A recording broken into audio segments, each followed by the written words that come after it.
Olá, eu sou o professor André e hoje a gente vai falar um pouco aqui com vocês a respeito, continuar falando na verdade, né? Eu já gravei um vídeo aí sobre os multiplicadores de Lagrange e o objetivo hoje é falar de duas coisas na verdade. Algumas, digamos assim, eu denominei patologias, né? Algumas situações em que os multiplicadores de Lagrange não são muito eficientes, né? Para resolver um problema de minimização ou de maximização.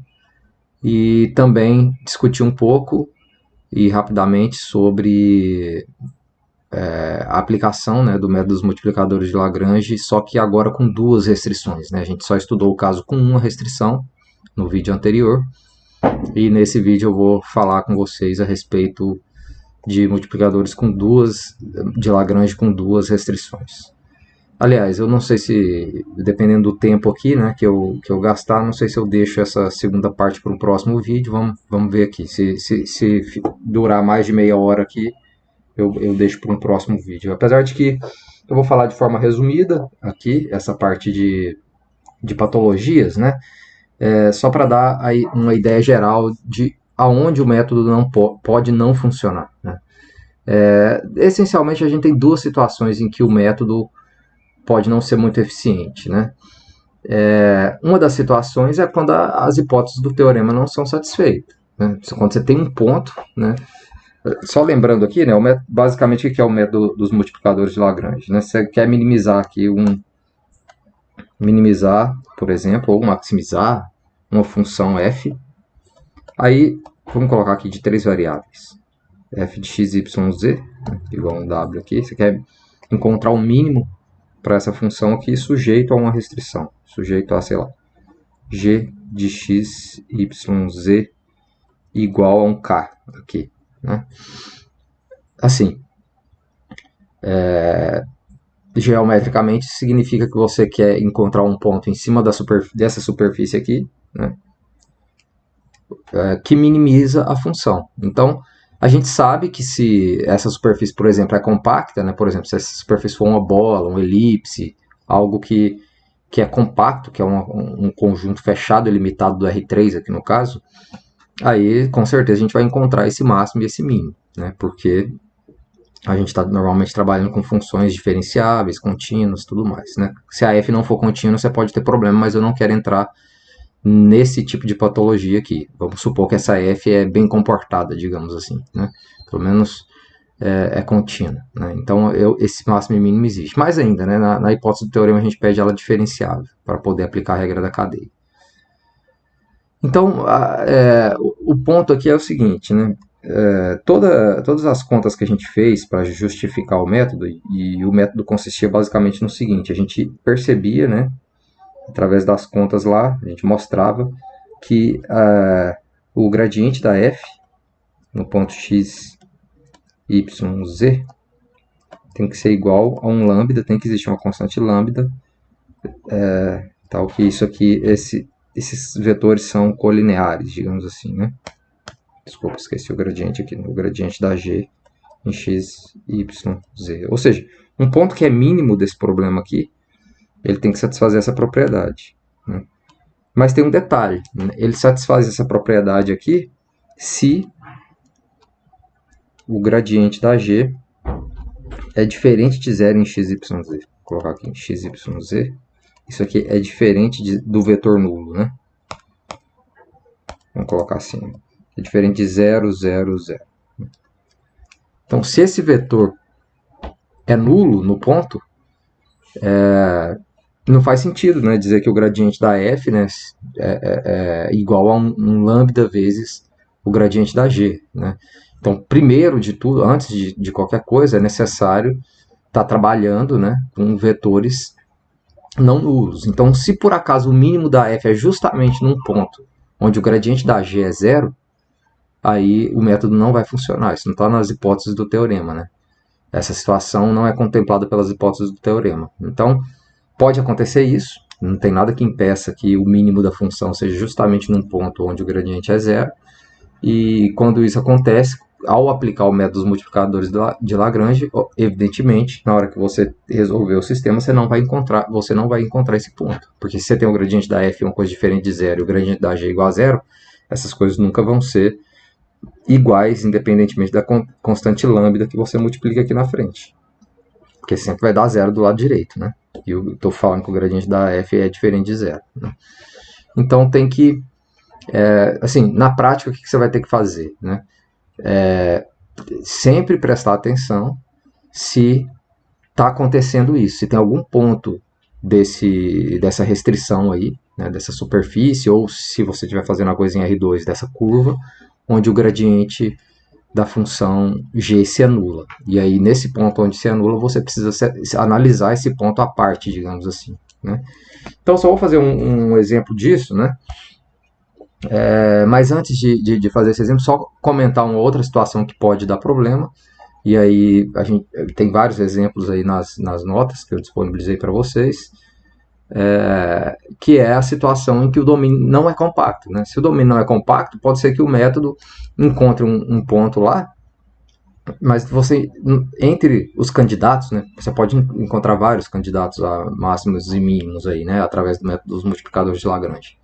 Mas se o domínio não é compacto, pode ser que nenhum desses pontos aí seja máximo ou mínimo absoluto. Então você não está resolvendo o problema, né? Você só está, digamos assim, encontrando um candidato, mas só com isso você não tem garantia nenhuma de que aquele é o máximo ou mínimo. Pode ser que ao longo da, sei lá, imagina que você tem uma parábola aí, a sua curva, né? Pensando no caso R2, né? Você tem uma parábola, a sua restrição, né? Pode ser que à medida que você vai crescendo aqui, indo para a direita nessa parábola, aumentando o valor de x e, consequentemente, do y, né, pensando com uma parábola com concavidade para cima, pode ser que o valor da f está crescendo também.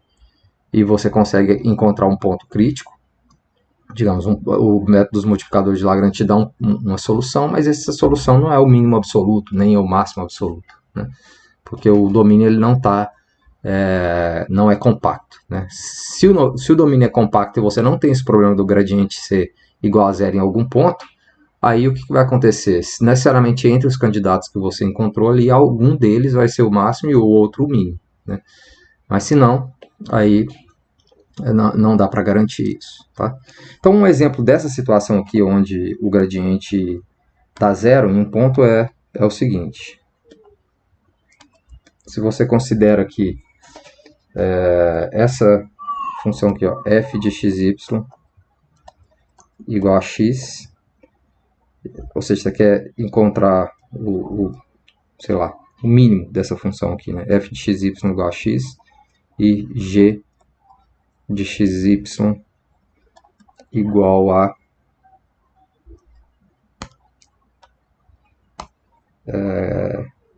y ao quadrado mais x menos 1 à quarta menos x menos 1 ao cubo. E aí você quer minimizar f, você quer achar o mínimo da f sujeito a g de xy igual a zero, por exemplo. Então, o que acontece aqui? Quando a gente aplica o método dos multiplicadores de Lagrange, a gente precisa resolver esse sistema aqui, né? O gradiente da f no xy igual ao gradiente da g no xy vezes um lambda aqui, né? Ou seja, o problema é o seguinte: o gradiente da f é o quê? 1, 0, né? E o gradiente da g é derivada com relação a x aqui, vai dar 4x menos 1 elevado a 3 menos 3x menos 1 elevado a 2, né? E 2y aqui. Essas duas coisas precisam ser iguais e essa equação também tem que ser satisfeita, né? Então você tem um sistema aí com três equações, né? E três incógnitas também, né? Vamos só reescrever isso aqui, né? Por um lado eu tenho que 1 é igual a 4x menos 1 ao cubo menos 3x menos 1 ao quadrado, né? E por outro eu tenho que y aí tem que ser zero, né?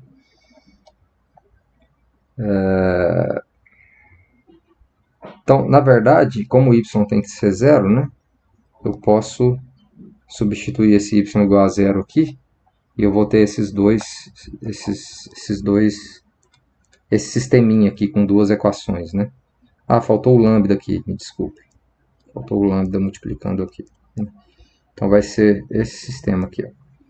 1 é igual a lambda vezes 4x menos 1 ao cubo menos 3x menos 1 ao quadrado, né? E 0 igual a x menos 1 à quarta menos x menos 1 ao cubo. X menos 1 à quarta menos x menos 1 ao cubo. Se a gente desenvolver melhor isso daqui, né? Como é que a gente vai, o que a gente vai ter aqui? Que x menos 1 ao cubo vezes x menos 1 aqui menos 1 tem que ser igual a zero, não é? Ou seja, né, só reescrevendo isso aqui, a gente tem que x menos 1 ao cubo vezes x menos 1 é x menos 2. Né? Tem que ser zero. Então aqui eu só tenho duas possibilidades, né? Se x é igual a 1 ou x igual a 2. Né? Então tem essas duas possibilidades. Voltando aqui nessa equação aqui, né? A gente vai ter que, quando x igual a 1, vai ser zero do lado direito, né? Porque vai zerar isso aqui é igual a zero, isso aqui é igual a zero. Ou seja, quando x igual a 1 aqui, 1 é igual a zero, né? Então é um absurdo. Né? Então tem que eliminar essa possibilidade aqui. Né? Porque isso aqui implicaria que 1 é igual a zero. Né? Então eu elimino ela, isso é um absurdo. Né? Isso é um absurdo. Então a única outra possibilidade que eu tenho é x igual a 2, né? E aí se você jogar ali não dá uma contradição, você poderia descobrir lambda fazendo isso, né? Substitui x igual a 2 aqui, vai ficar 2 menos 1 ao cubo, então vai ser 4 menos 3, vamos fazer aqui, né? Vai ficar assim, 1 é igual a lambda vezes 4 menos 3, né? Que implica que lambda é igual a 1. Né? Mas isso não importa aqui pra gente. O que importa é que a única solução que a gente encontrou foi essa daqui, né? Y igual a 0 e x igual a 2. Então a gente só tem um candidato, né? Candidato xy igual a 2, 0. Só temos esse candidato. E vamos pensar o seguinte aqui agora, né? Qual que é o valor da f nesse ponto? O valor da f nesse ponto, f de xy é igual a x, né? Então, o valor da f aqui, f de 2, 0 é igual a 2. Né? Será que em cima dessa curva aqui, essa aqui quero dizer, né? Essa aqui, ó. Será que em cima dessa curva f assume algum valor menor do que 2? Né? Na verdade, a gente vai ver que é possível ver que esse 2, na verdade, é o valor de máximo. Mas eu queria minimizar, né? Queria achar o mínimo. E esse mínimo tem que existir, na verdade, porque se você observar, na verdade, é meio complicado fazer essa conta e mostrar, né? Mas se você jogar aí, por exemplo, no GeoGebra, você vai ver que essa curva aqui, ó, quando você toma isso aqui igual a zero, é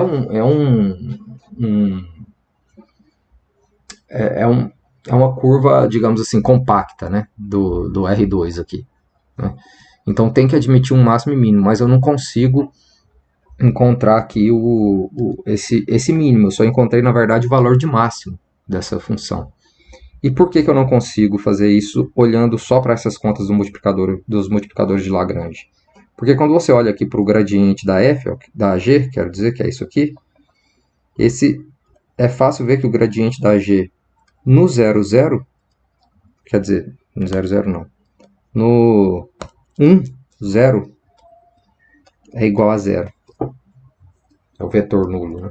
Aqui. Porque aqui, quando você aplica x igual a 1 dá 0 e y igual a 0 dá 0. Então, esse ponto 1, 0, ele é, na verdade, também um candidato. Ele só não apareceu ao aplicar o método dos multiplicadores de Lagrange, porque nesse ponto as condições do teorema, né, as hipóteses do teorema não são satisfeitas. Né? Então, o que a gente precisa tomar cuidado é isso. Né? A gente precisa considerar aqui também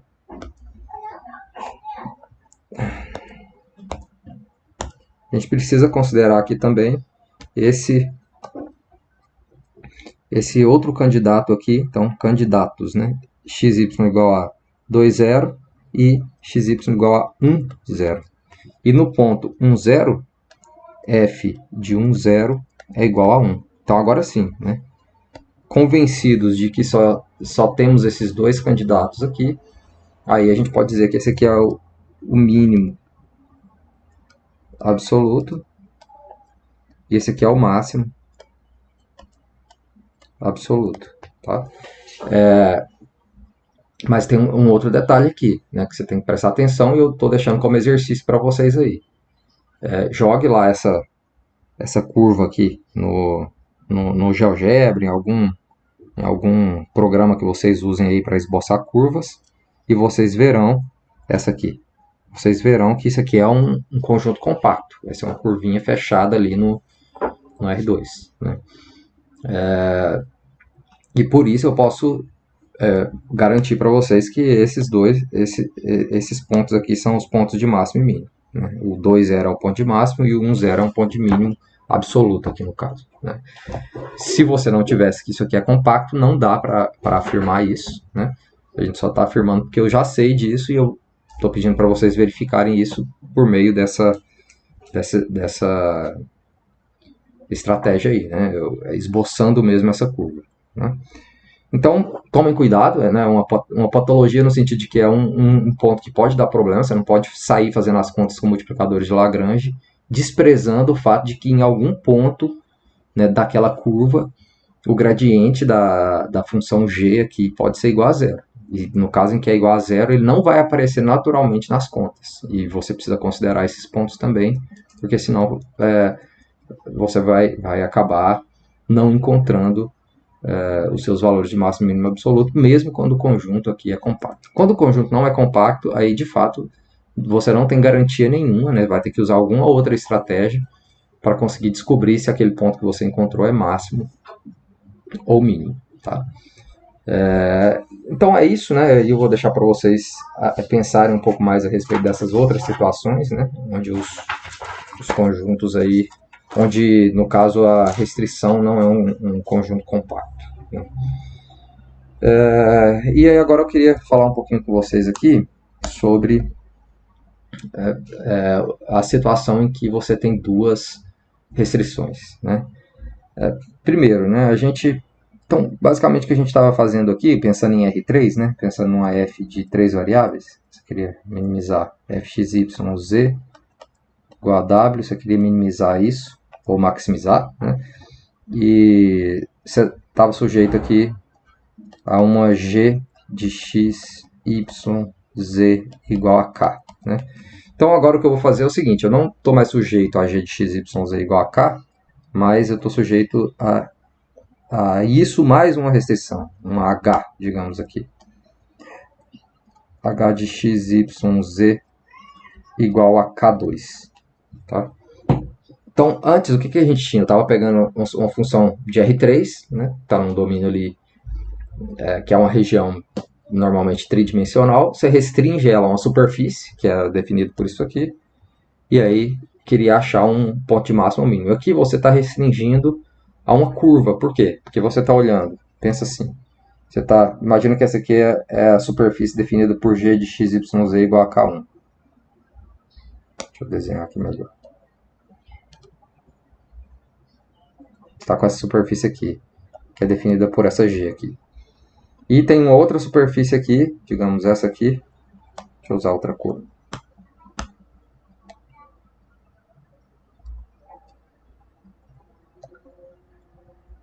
Que tem uma interseção. Digamos, por aqui assim, com essa G. Né? Então essa aqui é justamente a curva C, essa aqui.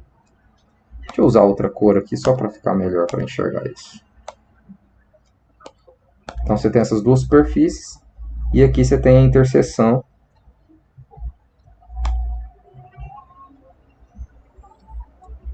C, que é a interseção de, digamos, S1, interseção com S2. Aqui. Onde S1 é essa superfície aqui, S2 é essa aqui. Né? Então o que você está fazendo na verdade? Quando você quer encontrar um mínimo dessa função f sujeita a essas duas restrições, você está procurando o mínimo da função f em cima dessa curva aqui, que eu pintei de azul. Certo? E, bom, a gente sabia que, por um lado, o vetor gradiente aqui dessa g, né, num ponto, vamos supor que esse ponto aqui, ABC, é um ponto de mínimo da função f em cima dessa curva. Então, uma coisa que a gente sabia era que, por um lado, o gradiente o gradiente dessa função g era ortogonal no ponto ABC, né? Era ortogonal aqui a essa superfície S1, né? Gradiente de g em ABC.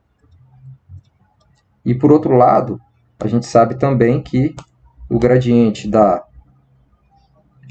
f no ABC, ele é ortogonal à superfície S2 aqui.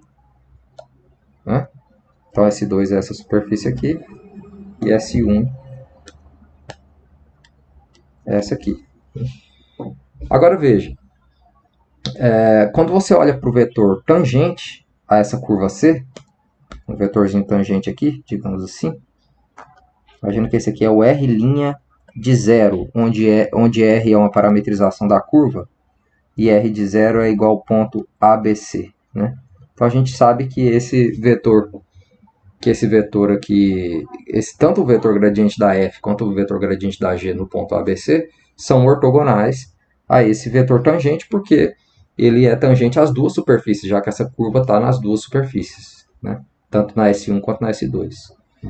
Mas, por outro lado, fazendo aquela continha, né, que a gente já fez antes, que é essa aqui, ó, derivada, como eu estou supondo que aquele ponto ali é um ponto de mínimo, né? Então, quando eu faço a derivada com relação a t de r de t e aplico isso no t igual a zero, né? A gente já viu que o gradiente da f no ABC aqui, que é no r de zero, né? Vezes o r'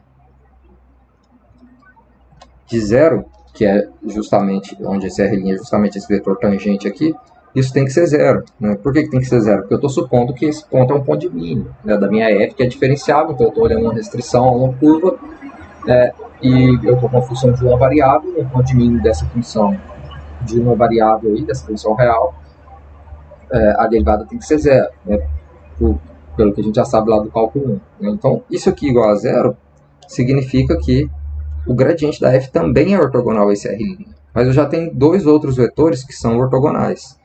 Então, esses dois vetores que são ortogonais já me definem todos os possíveis vetores ortogonais. Como que eles me definem todos os possíveis vetores ortogonais? Por meio de combinações lineares entre esses dois vetores aqui. Né? O gradiente da f e o gradiente da g. Ou seja, se esse ponto é o ponto de mínimo, eu posso concluir que o gradiente da f ele tem que ser uma combinação linear, ou seja, tem que ser lambda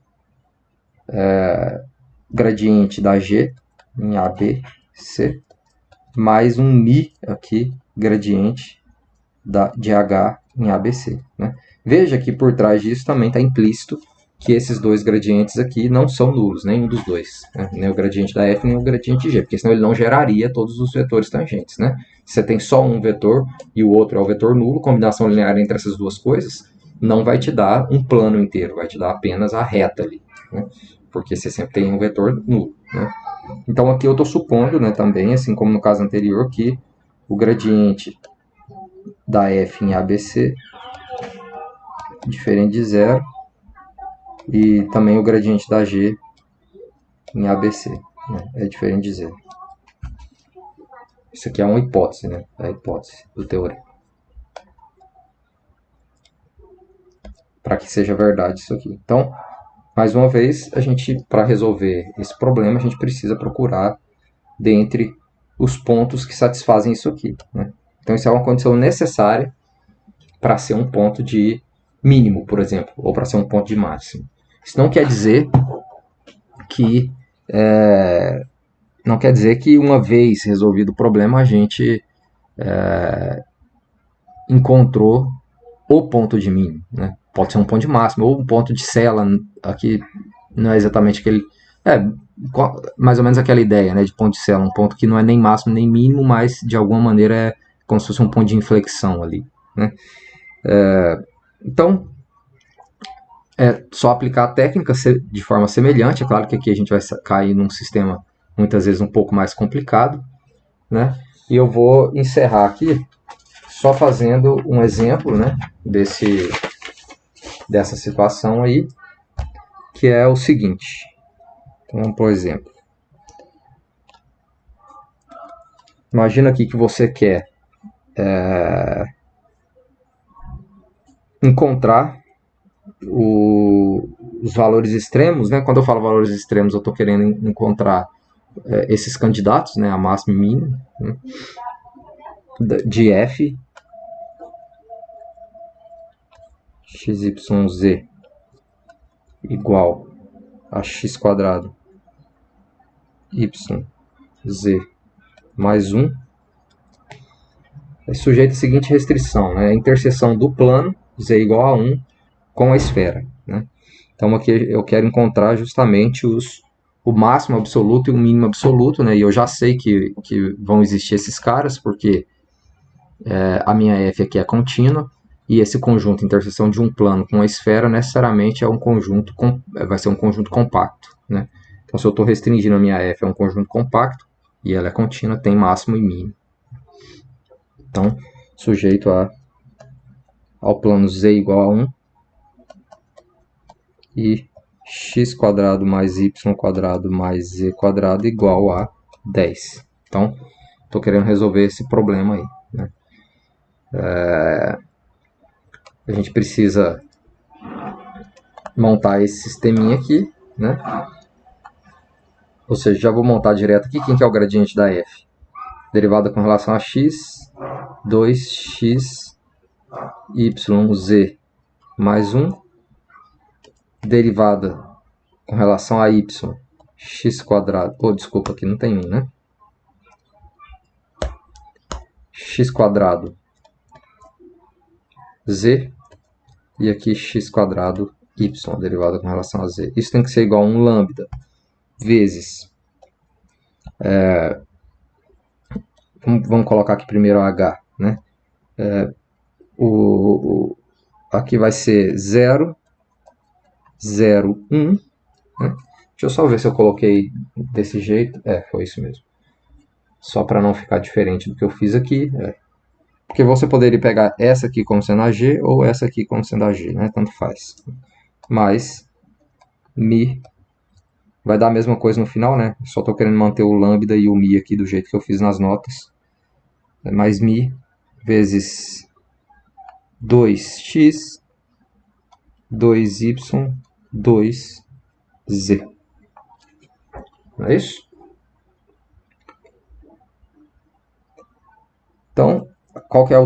Claro, tem que satisfazer, além desses três sisteminhas aqui, né, que a gente vai ter, dessas três equações, quero dizer, nosso sistema vai ter mais essas duas equações aqui, né? Tem que satisfazer.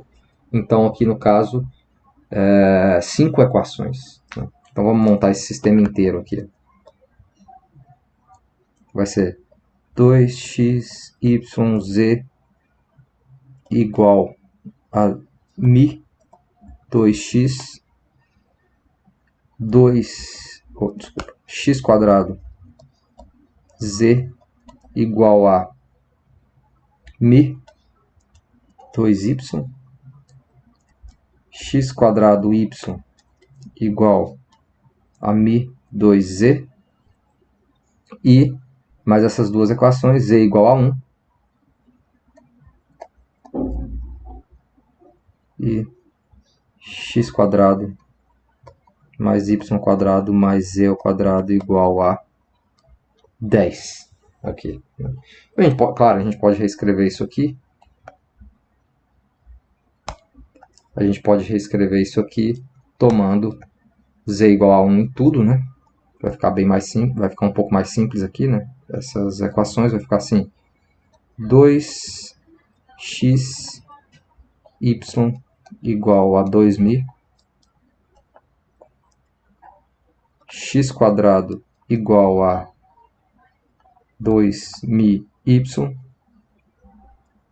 e x quadrado y igual a 2.000, né? Z igual a 1, já estou aplicando aqui, e vai ficar x quadrado mais y quadrado igual a 9, né? Que é 10 menos 1, igual a 9. Ah, desculpa, aqui nessa, deixa eu só fazer uma correção aqui, nessa aqui ficou faltando o lambda vezes 1 aqui, que eu esqueci. Então vai ficar lambda mais 2 mi z, e aqui vai ficar mais lambda aqui, né? Ficou faltando. Então a gente tem que resolver esse sistema, né? Assusta assim, né? Quando a gente olha, não vem nenhuma técnica, né, para resolver na cabeça, porque não é um sistema linear. Vocês aprenderam a resolver lá em GAAV, por exemplo, né?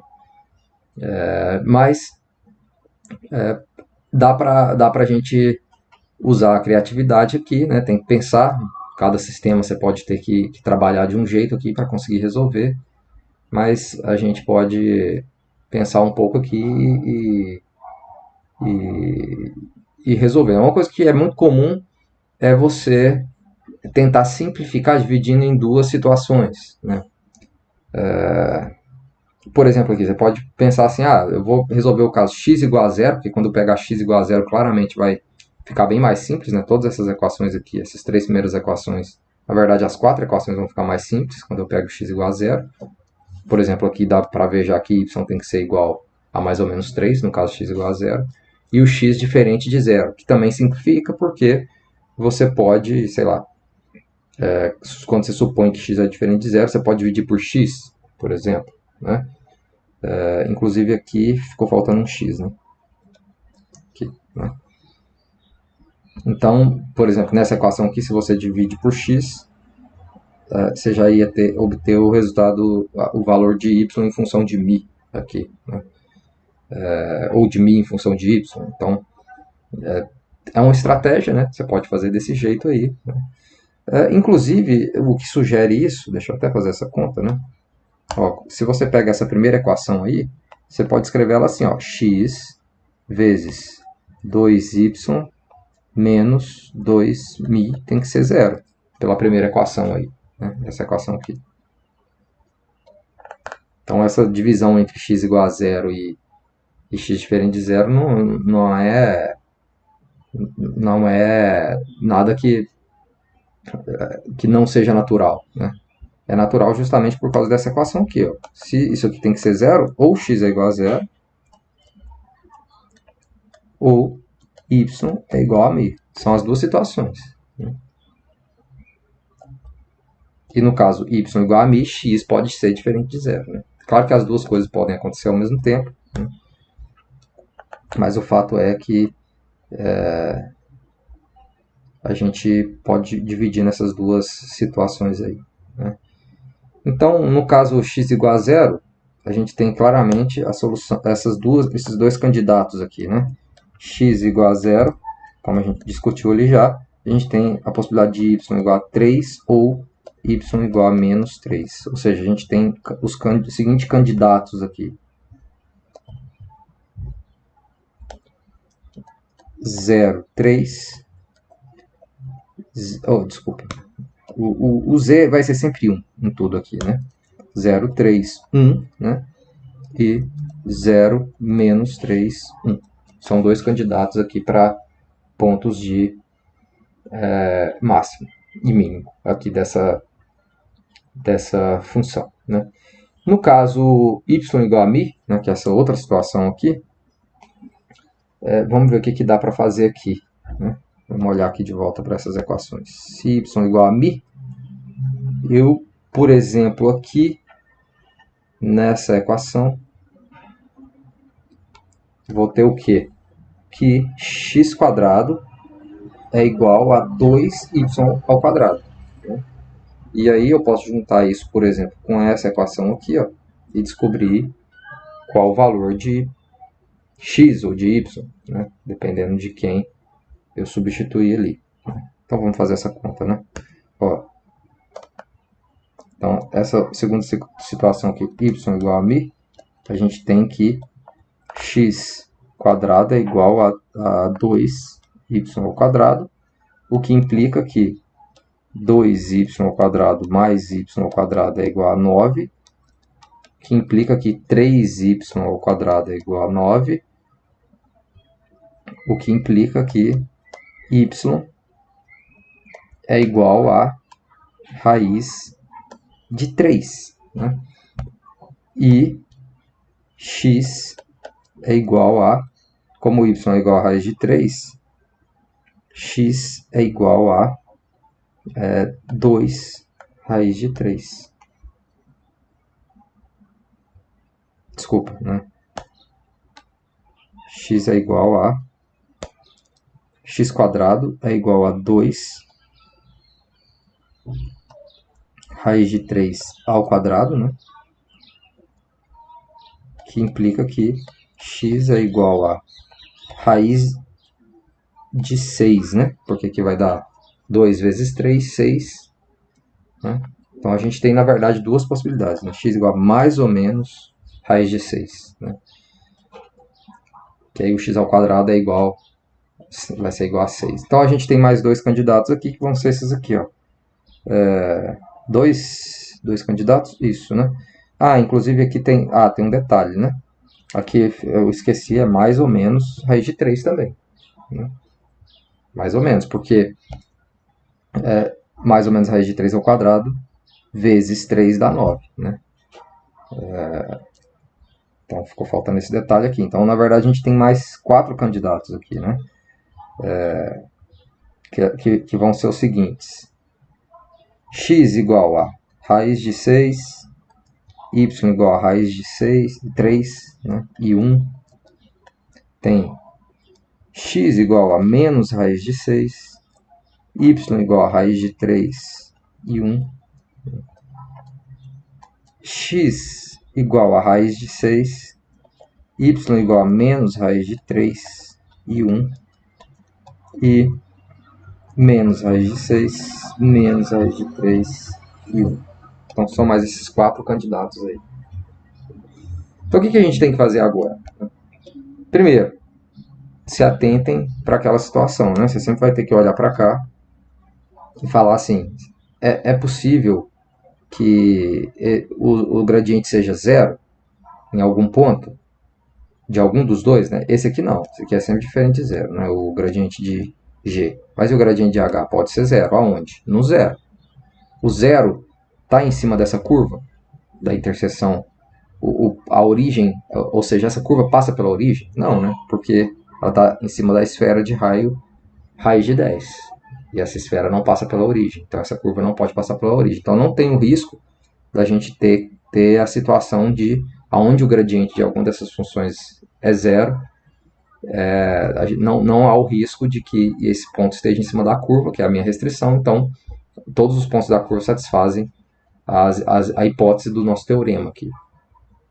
Então a gente pode ficar tranquilo e avaliar nesses 6 pontos aqui, ó, a função para descobrir se qual desses aqui é o ponto de máximo e qual o ponto de mínimo absoluto, né?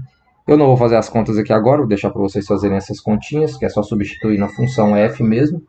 Mas aqui já adianto para vocês que os pontos de máximo absoluto são esses aqui, ó, raiz de 6, esse aqui, ó, raiz de 6, raiz de 3 e 1, esse aqui é um máximo absoluto.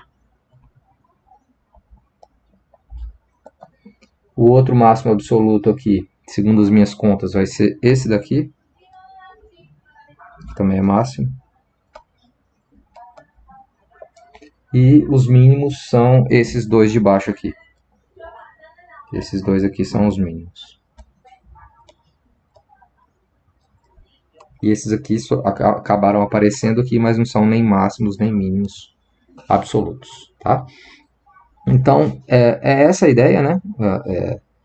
É bem parecido, né, com o caso de uma restrição, só que do ponto de vista mais operacional pode complicar um pouquinho aqui, porque você tem que resolver um sistema maior, né? Então pode ter um pouco mais de dificuldade nessa parte.